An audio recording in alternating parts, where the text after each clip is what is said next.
Hey everybody, how are you doing? Mike Allen here. We are live. I know, not the mobile man cave still being built. Got all the computer parts in, got everything ready there. Just got to put everything together, get the green screen up, figure that kind of stuff out.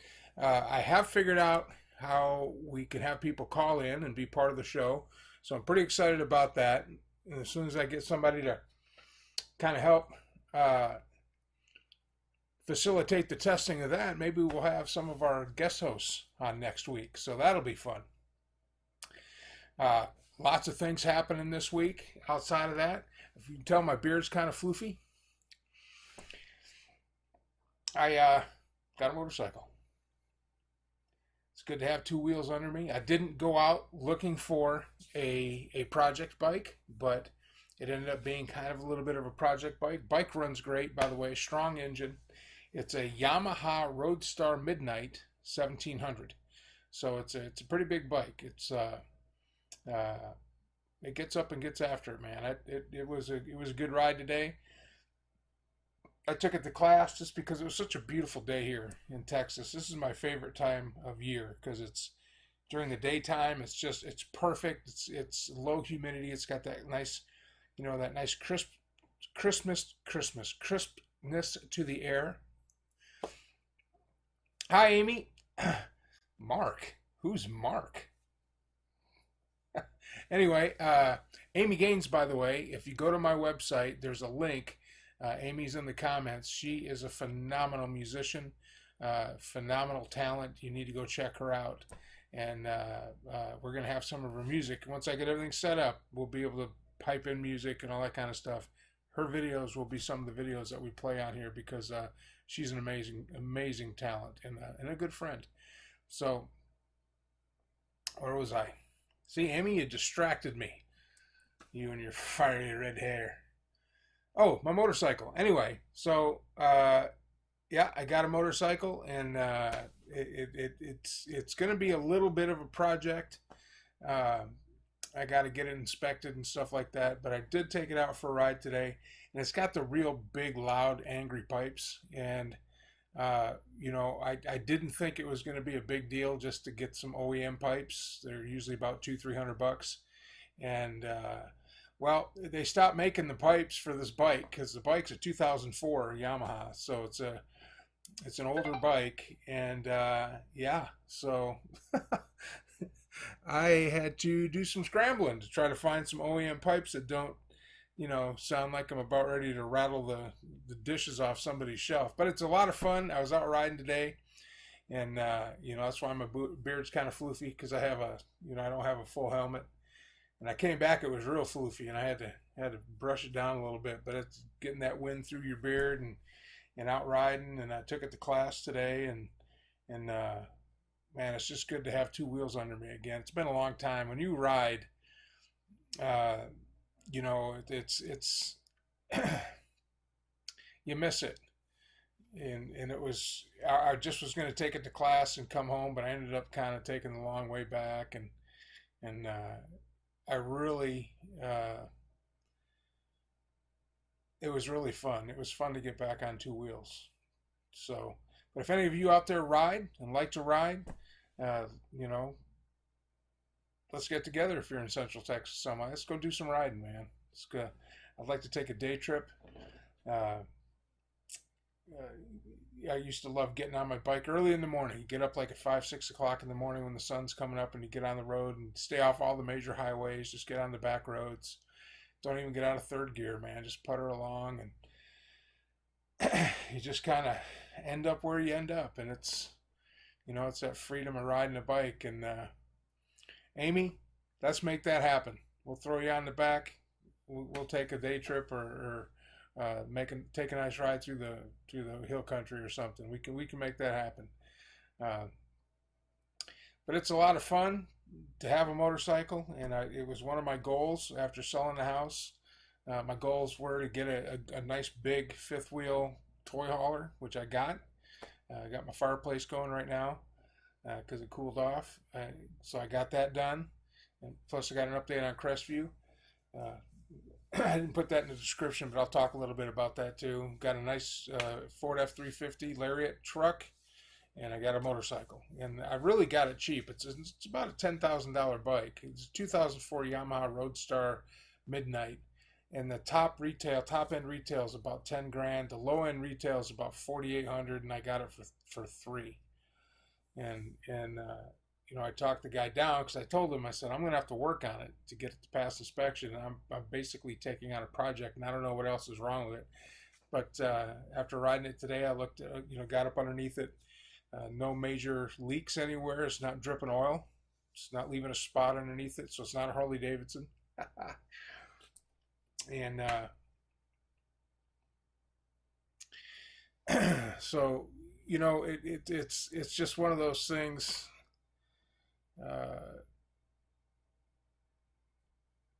It's just one of those things that uh, it's just good to be. If you ride a bike, it's just good. It's good to have a bike under you. So,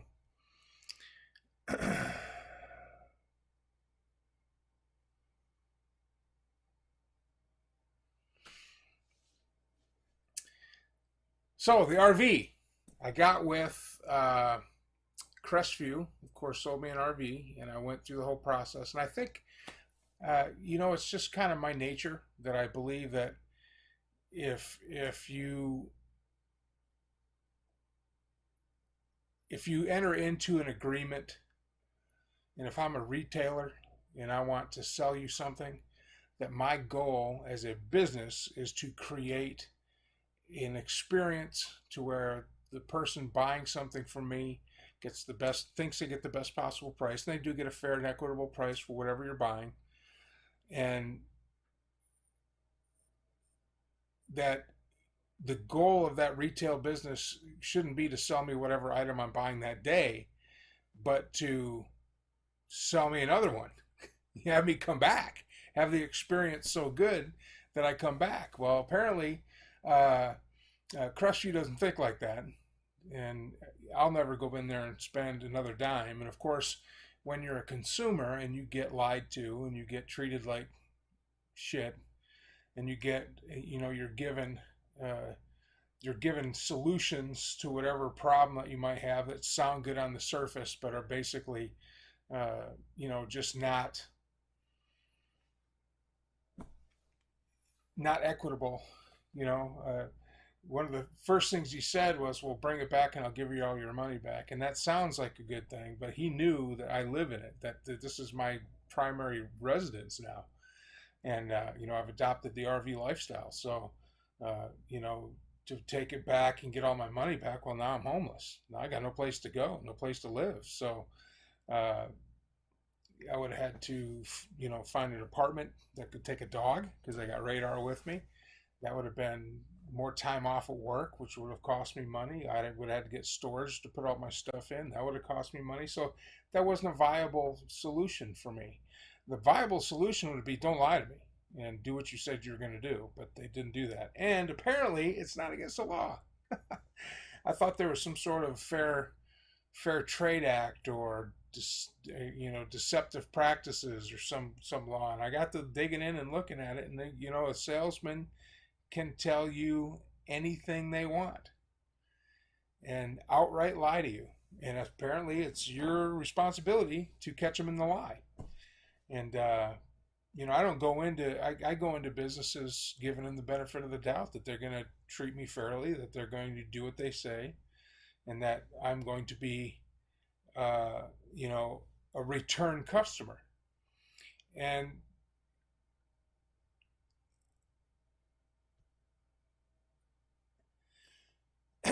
it's just one of those things that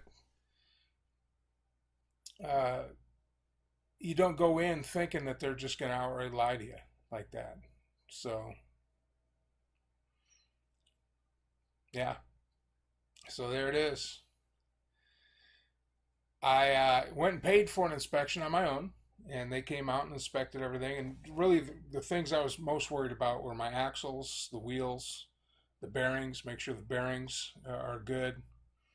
Uh, Make sure that uh, my water system wasn't going to explode, and they checked all that. And I do have a short somewhere in my uh, generator, but we were able to get the generator started, and the generator's fine. So once I get enough voltage to it, it'll start right up. Uh, but the RV checked out fine.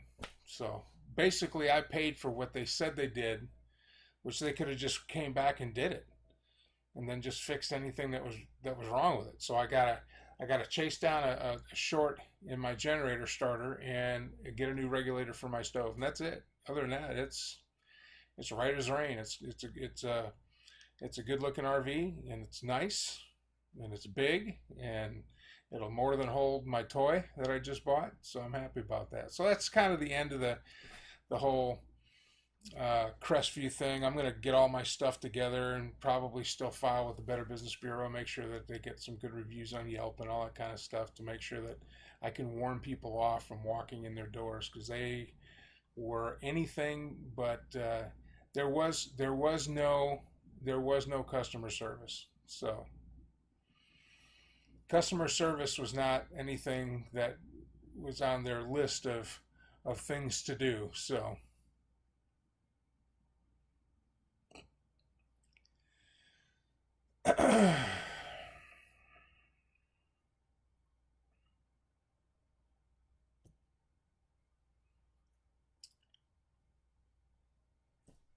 so Kyle Rittenhouse is all over the news. Sorry, I'm having to block some people over here in the comments because he just doesn't learn.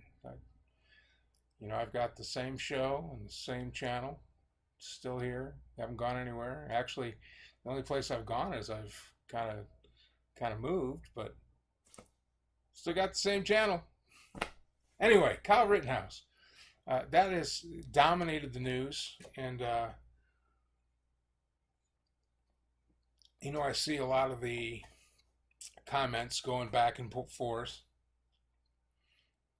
Hey, Chuck, it's good to be back on the air. I missed it. We're gonna get it so we can get everybody lined in here and have our co-host back. Once I get the bigger computer, I'm working off a Surface Go right now, and I'm off my I'm working off my data plan, so I don't think it can handle much. By the way, I have like a lot of people in here, but I have figured out how to call in and stuff like that, so we'll get that going. But anyway, Kyle Rittenhouse is being used to divide us big time, and the bottom line is that we have a right to protest in the United States. We have a right to peacefully assemble to address our grievances to our government, and that's in our Constitution. What it's devolved to, though, is devolved into two ideologies that basically are hacking it out on the street. And,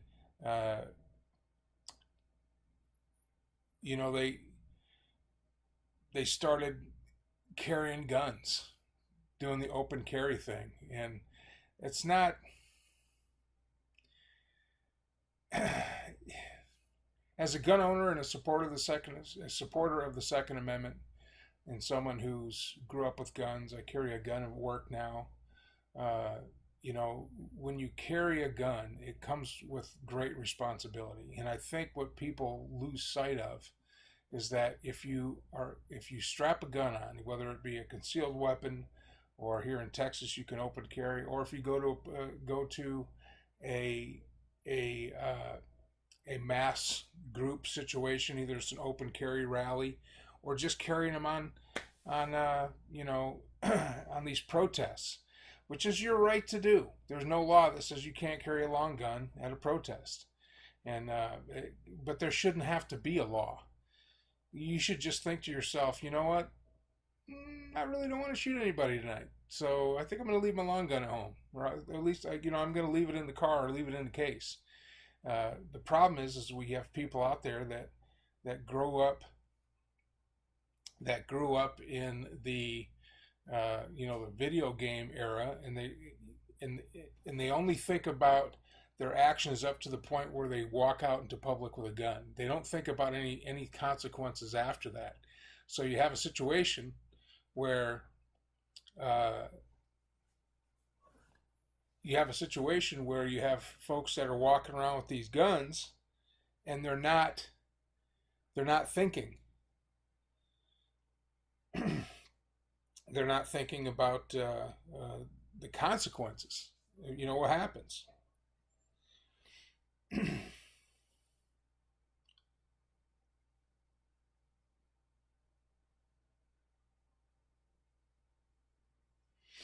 Hold on a minute. Shoot off a quick message. Yes, my eyebrows are out of control. They are the power brows, man. That's how I can tell how wide doorways are. You know, I have a green screen, and that's all going to be part of the mobile man cave. The computer's here, all the parts are here. I just got to put it together, and that's going to be my next week. My project is to set it up. I got mounts coming in for the monitors. I got 3 big monitors. Get the computer built and put together, and I'm basically just using all the hard drives from the old computer, and I donated the old flamethrower to my church. So now my church is using that one. I put a new hard drive in it for the church. So you bet. It's power browse, babe. Power browse. No, this is a manfish. No, we are not live. This was actually last year's show, and I'm re-airing it. But we are not live right now. This show's a year old. Where you been, man? I'm just, rebroadcasting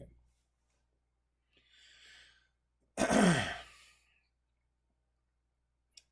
So,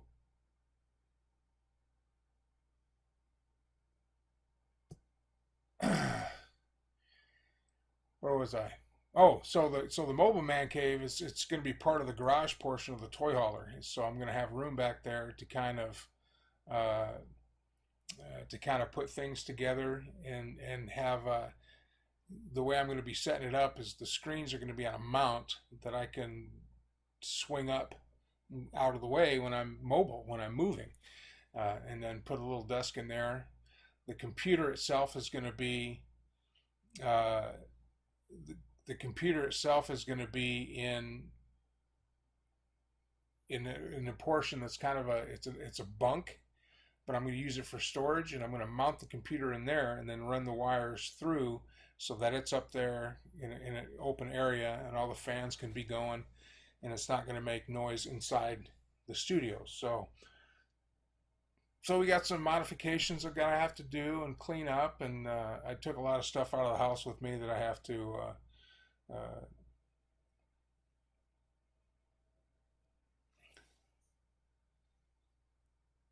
Best Redbeard impression.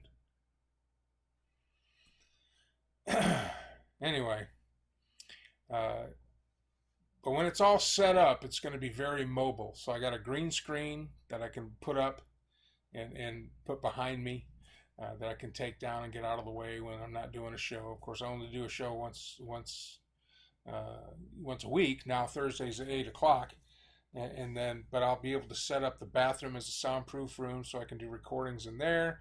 I'll still have all the capabilities of doing video editing, so we're going to start being creative there with the video editing, plus a new series. I've written out a couple of series to where it's called Notes from the Man Van. I'm going to visit some local places and do profiles like on restaurants or just neat places to go, and kind of get my editing skills down and have that part of the content here. So,